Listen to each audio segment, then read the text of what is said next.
on September 11th, 2001, terrorist attacks. 19 terrorists hijacked 4 planes and crashed them into the World Trade Center, the Pentagon, and field in Pennsylvania, killing nearly 3,000 people. Welcome back to Fox News. We have a very tragic alert for you right now.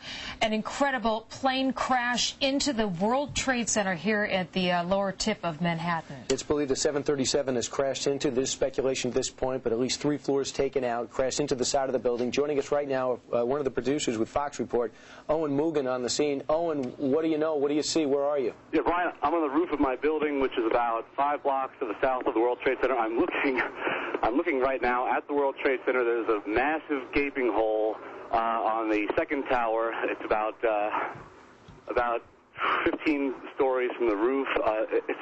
It's just unbelievable to look at. There's a massive hole. It looks like something out of a movie. There is a huge hole in the side of tower number. As you can see, this is different. This is a different perspective than we saw earlier.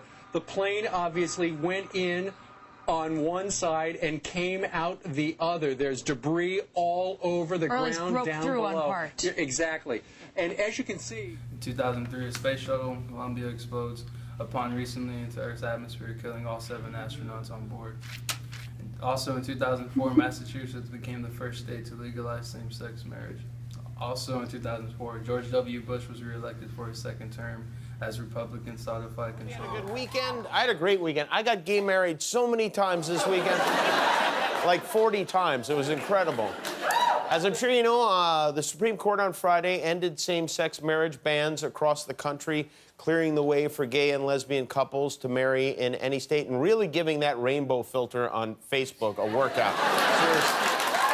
That was, of course, not everyone is celebrating. Some states are still resistant. In Louisiana, court clerks were advised by the state attorney general to wait 25 days before issuing marriage licenses to same-sex couples, which would mean the wait to get married in Louisiana was longer than the wait to buy an AK-47 in Louisiana. But 2007, Democrat Nancy Pelosi becomes the first female Speaker of the House of Representatives. In 2008, Senator Barack Obama defeats Senator John McCain to become the first African-American president of the United States.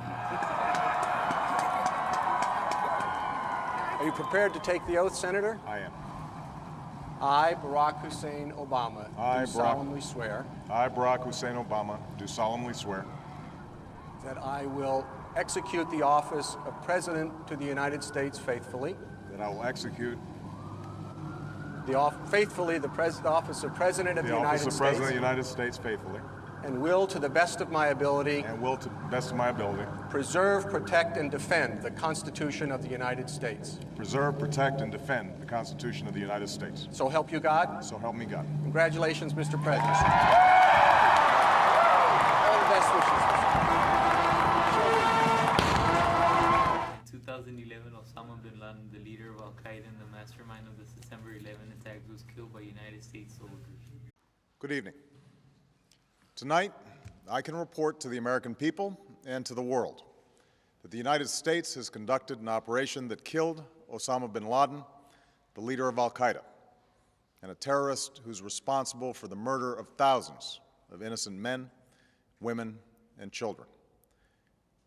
It was nearly 10 years ago that a bright September day was darkened by the worst attack on the American people in our history. The images of 9/11 are seared into our national memory.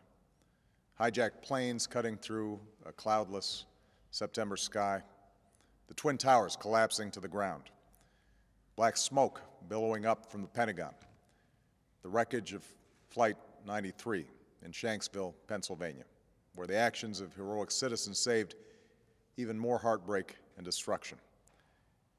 And yet we know that the worst images are those. On April 11, 2015, President Barack Obama and Cuba's dictator Fidel Castro shook hands for the first time in the Summit of Americas in Panama, making the first meeting between... This is obviously a historic meeting. The history between the United States and Cuba is obviously complicated, and over the years, a lot of mistrust has developed. But during the course of the last several months, there have been contacts between the U.S. and the Cuban government. And in December, as a consequence of some of the groundwork that had been laid, both myself and President Castro announced a significant change in policy and the relationship between our two governments. Esta es una reunión histórica.